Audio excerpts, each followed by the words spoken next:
It's thrilling to see. I'm going to ask you this when the tape comes out. Rats, I lost my enthusiasm for it now. Oh God, I just told you. Okay. Can you tell us a little bit about the history of matte painting in film? Well, matte paintings have been around for a long, long time, back to almost to when film was started. I saw Napoleon, Albogance's Napoleon, that was reconstructed by Kevin Brownlow. And it was thrilling because my father's stepfather, my step-grandfather, was a matte artist, very early matte artist, and had worked on the film. He not only had a part in it as Admiral Hood, I believe it was, but there were matte paintings in there that he had done. So my father and I went to see it. It was exciting to see a matte painting done, I guess, in 1926, 27. It is also somewhat amazing that the same technology exists today that existed in 1928. Yes, things have not changed that much. I mean, there are effects techniques used today that have been used for literally 60, 70 years. What kind of impact do you think that the use of computer graphics in Tron will have on films in general? Do you think it will create an entirely new trend? I think that's up to filmmakers in general. I think the bright ones, the inventive ones, the imaginative ones will stay ahead of the technology. And as long as the imagination stays ahead, you'll be fine. The people who will get in trouble with it will go into it and say, well, what are the limitations? Okay, show me something it can do. Oh, it does a nice little stick figure man, or a rounded man, or it does this little creature. How can we use that in our story? I think that's a mistake. I think you need to understand limitations to a degree, but really you should let the imagination go and then make the technology fit the imagination, not the other way around. Is there anything to fear about computer technology? If, for instance, in the way that film editors fear the video revolution? I don't think there's anything to fear any more than there is to fear from a telephone. I think if you walked in, never having seen a phone before, and somebody said you can talk to anybody in the world with this machine, you'd say, how does it work? And you'd probably back up about 4 steps and say, oh, that's a very powerful thing.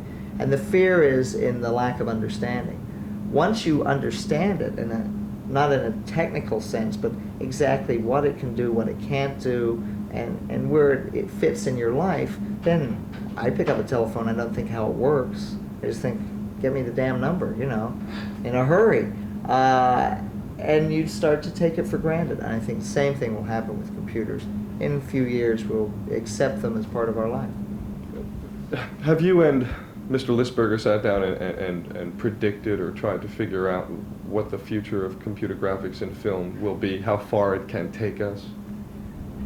I don't think so. No, not really. We haven't had that discussion. I'm sure Stephen has some great ideas about where to go next, what the next step might be.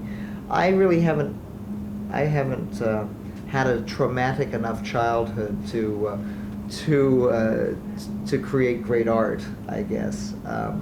And I don't mean to get into why people create great art, but I'm more of a journeyman. See somebody else's idea put on the screen, and the means are very exciting to me. And seeing it come out the other end creatively, I question whether I don't give it that much thought. So you don't foresee computer-generated people who will replace actors in films? No, not for a while. Not for a long while. To me, one of the best things about Tron is Jeff Bridges. No computer could give me Jeff Bridges today. Maybe in 5 years, I'll have to write Jeff a letter and say thanks, but you can retire now. I don't think that's going to happen. What about the potential for audience participation in a feature film? Definitely, very soon, very soon. Somebody's going to try it. Active participation. Good heavens, it's active enough when you go to a theater. People act like they're in their living room and they just about throw things at the screen if they don't like it, and they yell for the good guy and boo the bad guy. I think somebody's going to take that and expand upon it, and I think you'll see films where the endings or portions of the film are determined by the reaction of the audience. That's very, very close. Whether it works or not remains to be seen. Somebody's going to give it a shot.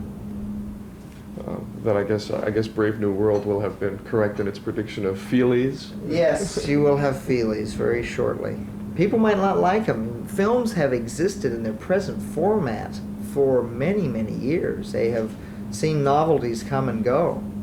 We'll see if this is just a novelty or it will be true. I think it may just be a novelty, because I think if a film works successfully, there is only one logical ending, one ending that works. And so what will happen is the audience, in this case of variable endings, will choose the same ending every time. If the film does not work that well, then you may see different endings. But if the film isn't working, nobody's going to go see it. It's a little bit of a catch-22 situation. Will we look back at Tron in the future and compare it to perhaps the earliest examples of animation in film and see how crude it really was? Yeah. Everybody will have a good laugh in a few years. Very shortly, perhaps. I hope so. I really hope people expand upon it. I think they'll look back and say, gosh, this looks pretty childlike. You know, it's the very beginnings. But there is so much of it there that it's a good hunk, and I think because there's so much, that it will be a benchmark, whether it's commercially successful or not. Are you planning to expand upon it? Have you, for instance, and your colleagues set up a production company, Computer Graphics Films Incorporated, for instance? No, I think there's a lot of talk going on, a lot of irons in the fire. I'm going to take a vacation for a little while. Well, then we won't be expecting a Tron 2? Well, I think Tron 2 will be determined on the Monday after the film opens. I mean, the people determine the sequels. The studios never really do it. They say, hey, we had a hit, let's do a sequel. And I think the first weekend's grosses will indicate whether or not there's a sequel. You know, marketing is to the point these days, or likes to think it's to the point these days, that on a Saturday or a Sunday, it's like predicting winners in elections. They project the film will do such and such, and with 90% accuracy, you know, we're projecting this for the entire length of the run. So I would imagine that maybe Monday, when everybody goes to work at Disney, perhaps one of the topics might be a sequel, pro or con. So we'll see. It's a few days away. Can you give us a tentative scenario on Tron 2? On Tron 2, I have no idea. I wouldn't even want to outguess what Steven Lisberger has up his sleeve. Do you have a definite project in the works, an upcoming feature film, for instance? No, I don't have anything. I'm going to be, as they say in the business, between pictures, between projects. That means you're unemployed. You're hoping that there's another one to be between, is what happens in that case. Well, what does a special effects supervisor, matte painter, associate producer do between films? Goes down unemployment, and they say, what do you do? And you say, you're associate producer, matte painter, effects supervisor, and they look and they say, no openings today, here's your check, come back in a couple of weeks, go on those interviews. I just kind of relax and wind down a bit, get bored, so you're anxious to do, you know, the grass is always greener. When you're working on the film, you think, oh gosh, if I could only finish, I could relax, put my feet up. You put your feet up for 3 days, you say, well, I'm going to go crazy sitting around the house. I've read everything I want to read. I'm bored. Let's get back to work. Was your experience as a producer as a first-time producer, a good experience? Oh yeah, I learned a lot. You don't want to admit that these days that you learn a lot, but I certainly did. It was a very satisfying experience. It was nice to have additional input in a film, and it was nice to work on a film as original as this one. I love working on originals. Well, can you give us a single lesson that you learned on this film as a producer? Oh gosh, a single lesson.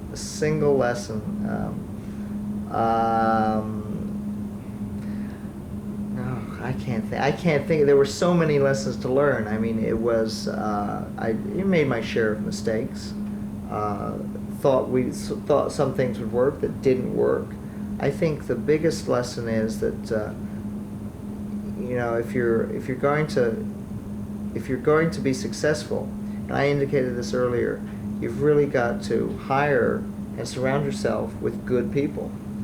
Successful other people who are successful, who are good at what they do, and they'll make you look good. And it's not a matter of riding on their ability so much as it is just being very realistic. You cannot hire a bunch of flunkies who think you're terrific because you want to be able to do it all, because then you can't do it all. There's no way. You've got to hire the best. Mm-hmm. You got to get the ones who really want it, and maybe they're very ambitious. Maybe they want to do what you do. that's fine. That's all channeled in a very positive way. Among the graphic artists that you did hire for this film are Jean Giraud, whose pen name is Moebius, and Sid Mead, who is a futurist, who has an art book called The Sentinel. Yes. What attracted you to these two particular talents? Peter Lloyd. And Peter, yes. Who's an airbrush artist and illustrator. Well, this was Steven Lisberger's and Donald Kushner's idea. As soon as they got the go-ahead to do the film, they decided to hire 3 people whose background in film is not that extensive, but who were extremely good artists and illustrators, and get those 3 people in to design this whole world. Say, here it is, create it, here's the idea, here's the concept, now you show me what it looks like. And they did that, and that was terrific. Then we had something very solid, very concrete to go on, and to build the film like that. And there was in my estimation, there was very little compromise made, and it was very enjoyable. Moebius designed the spacesuits, I understand, for Alien. Yes. What was his contribution to Tron? He did a lot of the costume concepts on Tron, and he did a lot of the not story, but the concepts of how this world would work, of how people would flow through it, of the interaction between the world and the programs. Mm-hmm. He created the movement as much as anything else. It's difficult to take a still from Tron and do the film justice, because it's a film, and it would be difficult on any film, even more so with Tron. And Moebius helped create the way we were going to move through the world, and that was really very nice. It gives you something high to shoot for, to aim for. And Sid Mead designed the vehicles and many of the sets for Ridley Scott's Blade Runner. What contribution did he make? He did a similar thing. He designed the light cycles, the tanks, the environments they went in. Designed a lot of those things, with the exception of some things like the Recognizer, which was a very early design by a man by the name of John Norton, who was with Lisberger and Kushner from the very beginning. He's been on the film for the 4 years, seen it throughout, and a lot of his designs, he did the Recognizers, the grid bugs, of which I wish we had oodles of footage. He designed them, he animated them, he did everything. I mean, that's a life's work, those 2 shots of grid bugs there. Sid Mead's light cycles are, I think, a pretty good example of what computer graphics can do. How is it that an artist like Sid Mead could sit down and draw a light cycle and then have it created or generated by a computer? What's that process? Well, Sid didn't know that much about the limitations. Sid, being a futurist, being very concerned with what's going to happen, trying to predict the future. For people who hire him, say, design us a building that won't look old in a week. Was very understanding of computer-generated imagery. So he knew some limitations. He knew what it could do and couldn't do. But basically, he made the light cycles, I believe, to look as if they were done in a computer, by a computer, and then that kind of fit. I mean, the computer perhaps could have done more complex light cycles, different ones, but they fit very nicely because we're trying to tell a story that's in a computer, so you want it to look like it's done by a computer. Well, I think that all of the video fans and video game fans in the audience at the screening loved the movie. Good luck with it. Thank you. Thanks a lot. My pleasure. Okay. Great. What do you think of George Lucas? The man is a sexual deviant. Still rolling. He is sick in every sense of the world, should be put away for life. No potential, completely without creative thought. No future. No future. He's a class act. And I wouldn't say that I wouldn't even kid about it, because he is so terrific. I wonder what his studio is going to look like when he finishes it. Oh, it'll be fabulous. George says what he means to do. He told me I talked to him shortly after Star Wars came out, and he said, I'm gonna create the studio, and I'm gonna do it up north. I thought, George, how can you do that?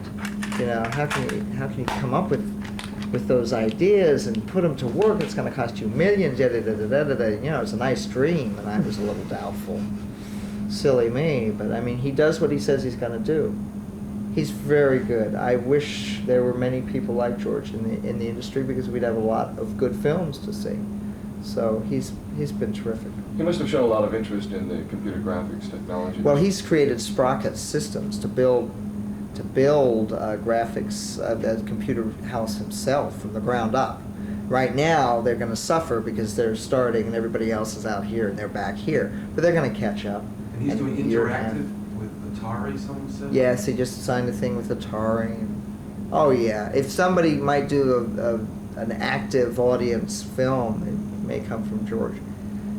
And it's terrific. It's great he has the resources to do It's that like stuff. Tron was in the middle of some problem, and a tank is coming after him. Someone at home can pick up their Exactly. telephone and... Can push the right buttons and have the tank go one way or the A other. friend of mine invented an electronic game show where the numbers on the telephone... I've seen a clip of that. That's picks. Yes. When you say picks, he does it where numbers 1, 0, and 7 activate the levers in the studio, and he built a little robot. Oh, that's great. And he put it on last year.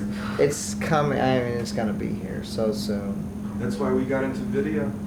Well, yeah. You can't deny it. You No. better go with it, or else be left behind That's it. in a hurry.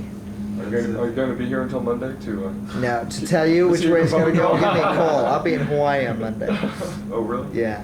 Hawaii seems to be where all young It's filmmakers like go. for filmmakers, Hawaii is like going to Lourdes looking for a miracle. You make the journey. No, I planned this trip a long time ago. It You has built nothing to sandcastles do with Steven Spielberg, with Steven or George George. It has nothing to do with that. I just like to go. I've always liked to go to Hawaii. They got the idea from me. No, that's not true.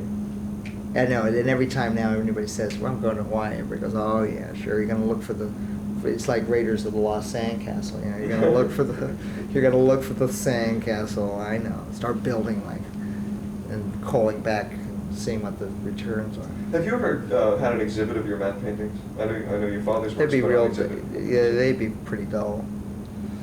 I mean, they really would. One of the good ones from Star Wars that I saved, spectacular ones of Obi-Wan Kenobi going around the tractor beam turn off. I mean, people look at it and go, oh, is that what it is? Oh, God, it's all scribble, isn't it? This is the finished thing? I mean, they want to come over and hit you. You know, you didn't do it. It looks so much better in the film. Well, that was the purpose. You know, it wasn't done to hang in a gallery. Got away with it on film. I don't have to try to get away with it, in person. We should wrap up. And Okay, let's get to the thank next you. one. Yes. Thank you very much. I'm sure Gentlemen, we'll have thank more to you. do. Thank you.